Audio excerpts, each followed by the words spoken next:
La ferme de l'Espoir est un centre d'hébergement et de réinsertion sociale. Elle accueille une quinzaine de résidents de tout âge, au parcours de vie souvent difficile.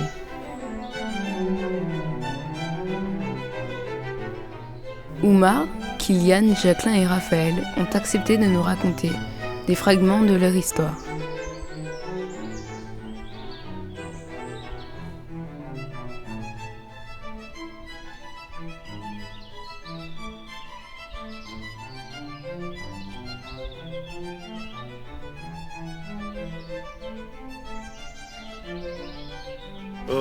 Bonjour déjà, je m'appelle M. Kanté Oumar.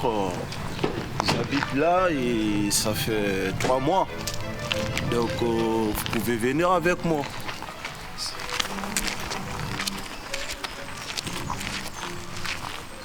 Tu vois, on s'assoit ici et on prend un peu de temps et on parle tout ça entre nous quoi, tu vois. Donc c'est très bien, tu vois, c'est très bien. Il fait frais dedans et j'aime bien, ça me va. On peut aller encore.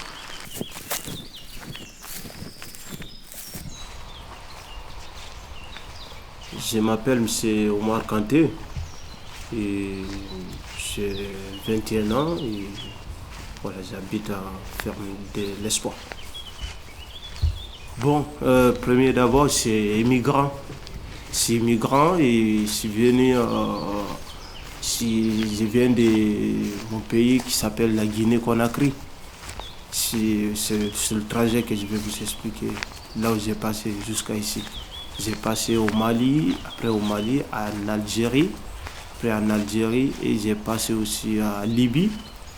Après Libye, je suis venu en Italie. Italie, j'ai fait 8 mois là-bas. Après Italie, je suis venu maintenant en France en 2019. 2019 et 2025, ça fait 7 ans et ça fait 7 ans que je vis en France. Bon, c'est ma curatrice qui m'a ramené ici.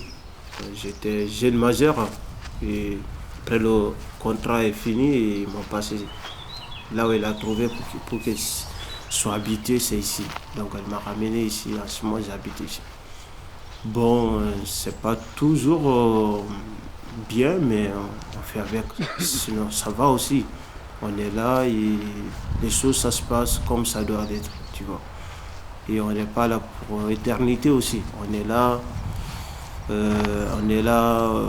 Chacun a son projet et jusqu'à le moment de sortir de là. Bientôt, on trouvera des solutions. On travaille dessus, mais c'est pas quand texte de doit quitter ici quand même. Ça ne sera pas quand même 2026. Après ça, et voilà, j'aimerais bien travailler. J'aimerais bien travailler, et, comme tout le monde. Comme travail d'hygiène, fabrication des matériels, travail d'hygiène, quoi. Après, depuis que je suis venu en France, c'est prise en charge et tout ça se passe. Tout ça se passe quotidiennement, ensemble. Avec les jeunes que j'ai vus aussi, ça se passe. Avec les éducateurs et accompagnatrices. Tout ça se passe bien.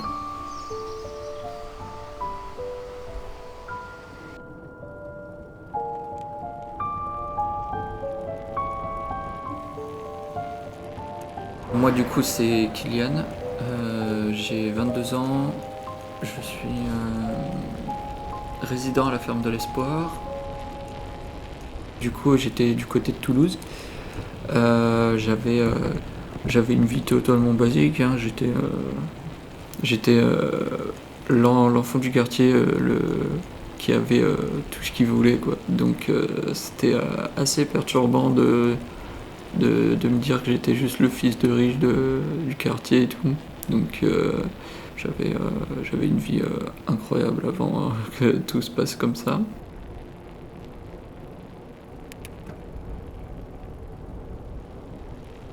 Je vivais chez ma mère. Mon ambition c'était de base tout ce qui était en rapport avec les jeux vidéo, donc je voulais me mettre à fond là-dedans, mais Ma mère n'y croyait pas trop, donc j'essayais d'avancer, mais avec au mieux. Et après, en général, on a eu quelques soucis, et puis de mon côté, après, tout s'est accéléré, donc quand je suis sorti de chez ma mère et tout ça, parce qu'on a eu des problèmes, par la suite, j'ai logé chez ce même collègue sur Toulouse, et ensuite, vu que on devait un peu se séparer pour faire chacun sa vie, moi je suis parti de mon côté et lui du sien, donc voilà. Est-ce que tu es encore en contact avec tes parents? Non.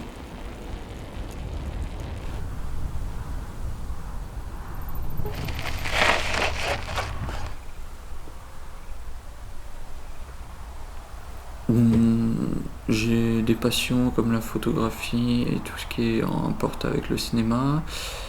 Et j'ai des passions aussi un peu comme la moto, les voitures ou même les jeux vidéo.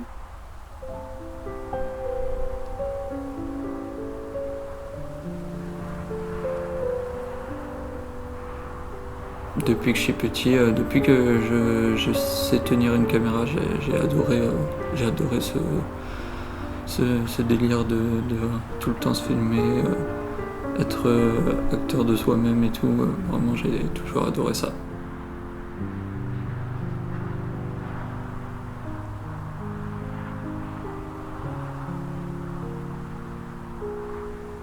J'aime bien avoir des couleurs différentes, mais c'est très dur d'en trouver. Donc, Alors tu photographies quoi? la plupart du temps, c'est que des voitures. Après, si j'en croise des belles. On est sur une Mustang GT que j'avais pris, qui était en train d'être lavée par un vieux monsieur qui était... Ça prouve une certaine satisfaction vu que j'ai pas l'habitude des fois de voir certaines voitures, donc ça m'étonne de moi-même. Donc des fois c'est marrant et juste demander aux gens si je peux prendre leur voiture en photo et ensuite les identifier sur leur Instagram ou quoi. Des fois ça m'apporte des fois un peu d'abonnement et de réconfort parce que du coup ça fait bouger un peu les choses pour moi, c'est cool.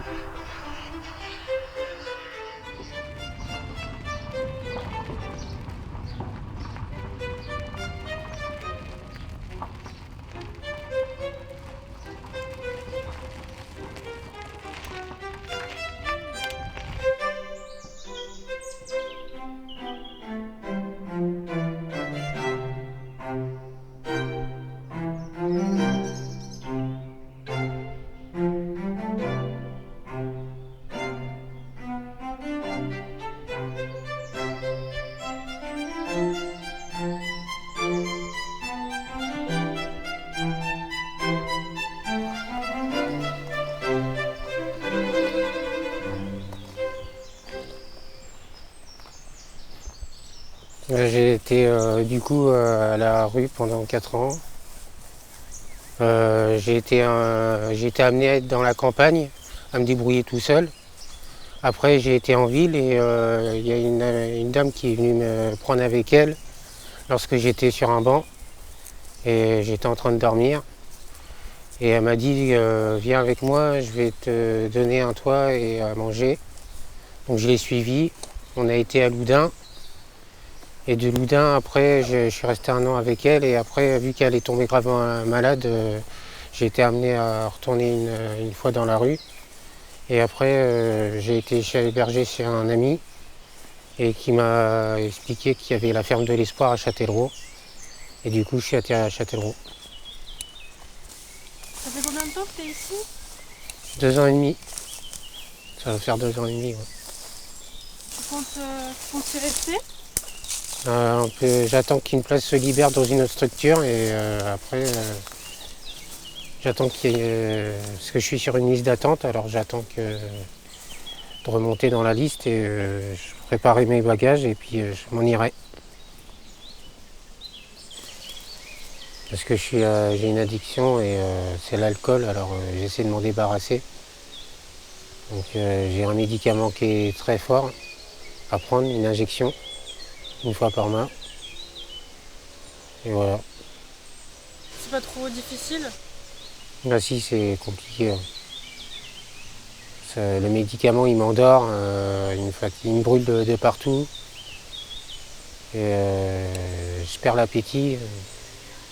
Et après ça va mieux, c'est les effets secondaires, c'est normal. Des fois je viens ici me ressourcer, c'est tranquille.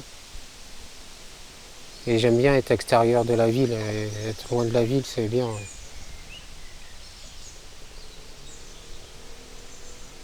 Tu penses à quoi quand t'es ici? Je pense à quand j'étais chez mes parents à Saumur.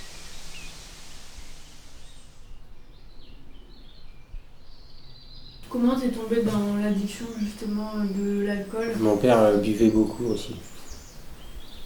Après j'ai commencé à boire un verre de vin à table, après 2 verres, après je m'achetais des bières et après je buvais de l'alcool fort. Après je commençais à boire au travail. Et après ça allait plus. Avant de tomber dans l'alcool, tu travaillais dans quoi? Le vendeur, dans le magasin de mon père. J'ai perdu mon travail, j'ai perdu les liens avec ma famille. Et j'ai perdu ma place dans la maison. Et du coup, là, tes parents, ils sont restés sur Saumur? Oui. Il n'y a que toi qui es là. Oui. On perd sa famille, son travail, on n'a plus d'amis et on finit à la rue. Donc il faut faire attention, surtout que c'est légal et on est en vente partout. Donc il faut faire attention avec ça.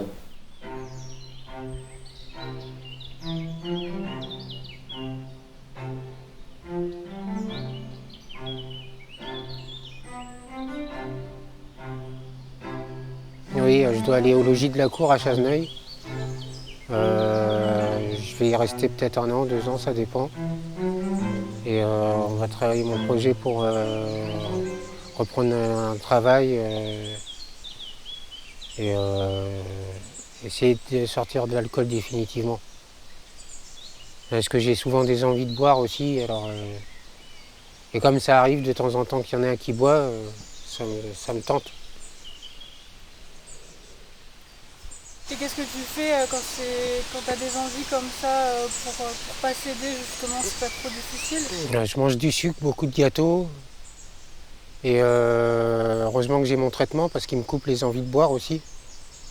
Donc ça va. Et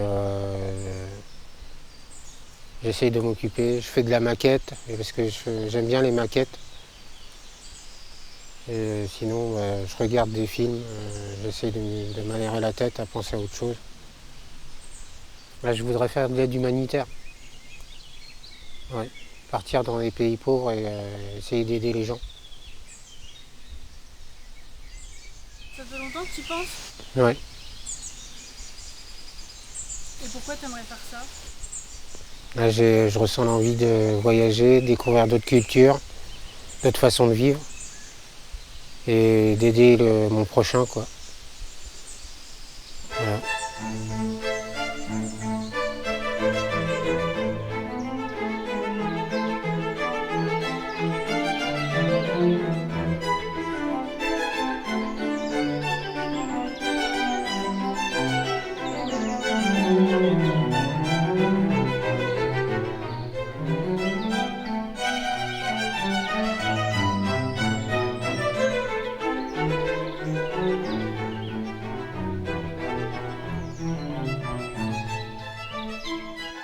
Ça fait combien de temps que tu es à la ferme de l'Espoir?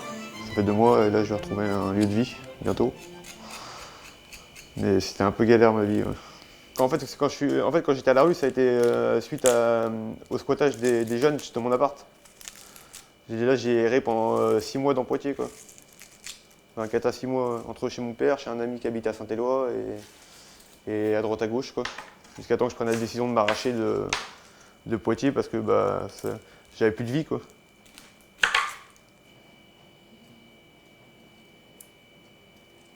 En fait, là, les gens, ils ont squatté parce que je suis consommateur de stupéfiants. Et j'habitais au milieu de la ZUP, à Poitiers. Et le truc, c'est qu'en fait, je me suis laissé envahir par des gens qui m'estimaient au début. Et à la fin, ils m'ont estimé un peu moins certaines périodes de l'année, quoi. Et ils ont fait certaines crasses, quoi. Ils m'ont fait des crasses, quoi. Ils ont dégradé le logement, ils sont chamaillés, ils ont fait des trucs, quoi. Même moi, ils m'ont tabassé aussi, donc... Ça, voilà. Et après, j'ai atterri ici, là, la campagne, là, dans le trou de la ferme de l'espoir. Ça va, hein, je vais pas me plaindre, quoi. T'aimes bien ta vie ici? Ouais, j'aime bien ce que je vais essayer de reconstruire, mais j'ai perdu toutes mes économies parce que j'ai dû payer les réparations de mon appartement, donc ils me l'ont mis un peu à l'envers, quoi. J'ai payé 5 000 € une société pour qu'elle refasse mon appartement, et j'ai donné 2 400 € de ma poche pour qu'on prenne mes meubles que j'avais achetés avec ma femme pour les jeter à la poubelle. Tu as pu te plaindre quelque part de ça? Ouais. Ouais, je me plains de ça, ouais. Parce que pour un gars qui paye son loyer dans un quartier populaire, qui trime sa race dans un ESAT pendant 5 ans pour se faire de l'argent, et que des gars, juste parce qu'ils sont défoncés et qu'ils font de leur oseille comme ils ont envie de le faire, et ben, après ils dépouillent mon appartement alors que moi je les ai laissés rentrer en paix, et je les ai laissés squatter et je leur ai jamais demandé quoi que ce soit en retour. Et le remerciement qu'il y a derrière, non, je suis pas d'accord. T'as rien pu récupérer Non, tout est parti à la poubelle, mes photos, tout. Tous mes dossiers de l'armée, tout est parti à la poubelle. J'ai rien récupéré. Avant, j'étais cuisinier. Enfin, cuisinier, pendant 3 ans et demi à l'armée, j'étais cuisinier en fait, dans un régiment à Gap. Et après, je suis rentré à Poitiers, parce que j'avais trouvé un CDI à Gap, mais ma mère ne voulait pas que je reste sur Gap en fait, parce qu'elle craignait pour moi. Parce que j'avais du mal à faire mes démarches et tout, et j'ai un peu trop vite mon argent. Et elle m'a fait revenir à Poitiers. Après, j'ai galéré 1 an sans trouver de travail. J'ai fait 1 an d'abstinence, quoi, à tout. Et après, elle a pété les plombs. Elle m'a dit, je travaille pas et tout. J'ai travaillé au domaine du dîner pour faire de l'hôtellerie et tout, de la restauration. On me proposait un CDI à 900 € par mois, mais je l'ai pas pris. Parce qu'elle voulait pas m'emmener, en fait. Et après, elle a été à la MDPH dire que je travaillais pas, que j'avais pété les plombs et tout. Alors que non, je consommais juste du cannabis et je déconnais avec mes potes à Poitiers. Mais elle a pété les plombs. Elle m'a fait enfermer en psychiatrie, quoi. Et voilà. Est-ce que par rapport à ça, tu as eu un suivi médical Ouais, ouais. Ouais, j'ai eu un suivi, ouais. Mais moi, j'ai eu une psychiatre, elle m'a dit que c'était que c'est le diagnostic qui a été posé, il a mal été évalué. Parce qu'ils savent que pour elle, il n'y a que suspicion de troubles schizophréniques liés à la consommation de cannabis. Mais hormis sans la consommation de cannabis, il n'y a pas de schizophrénie, quoi. Vous voyez?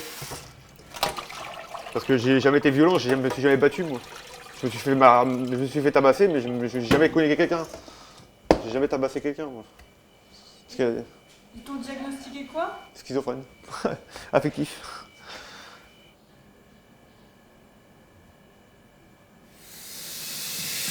Et à partir de quel moment que t'es tombé un peu dans l'addiction? À l'âge de 16 ans, le cannabis. Et après, la cocaïne, c'est venu bien après. C'est venu à l'âge de, on va dire, de mes 30 ans, vers 28-30 ans, là j'ai commencé à toucher à la cocaïne.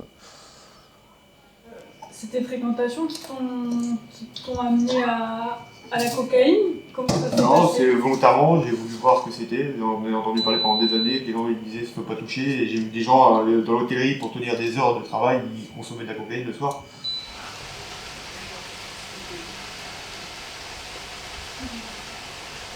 La vie rebondit pour tout le monde, tout le temps elle rebondit. On monte, on descend, c'est que ça. Il n'y a personne qui est linéaire. On dit tous on veut être linéaire, mais il n'y a personne qui est linéaire. L'humeur, elle n'est pas réglée sur le linéaire, elle est réglée sur la joie, les émotions. Alors un jour on est triste, et c'est ce qui fait tout en fait. Après on a de la colère, après on passe pas la joie, après on redescend. C'est des paliers en fait. C'est bien de le comprendre aussi. Non, je sais pas. C'est comme moi, il me donne un traitement pour c'est des anxiolytiques, c'est pour l'humeur en fait. Et en fait, moi je sais que je bade de nature, je suis quelqu'un qui bade. Et par contre, il y a des moments aussi, je suis joyeux et je fais des conneries, je fais n'importe quoi, je fais de la merde. Mais mon humeur, le médicament, il fait qu'en fait, il régule mon humeur, parce qu'en vrai, je serais sombre. Je serais pas joyeux, quoi. Mais bon, c'est ce qu'ils définissent. Hein. Pour moi, je me sens bien. T'as des passions, toi? Des passions? Ouais, des trucs que t'aimes faire ou... Bon, j'en ai plus de passion. Enfin, j'avais des passions. Moi, ma passion, c'était la pêche. Avec un gars à Poitiers, on aimait aller glander au bord de l'eau, quoi. Lancer des plombs sur les canards.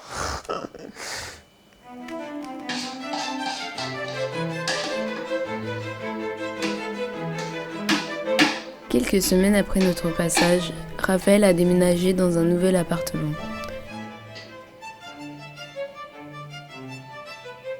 D'autres resteront encore quelques mois ou quelques années à la ferme de l'Espoir.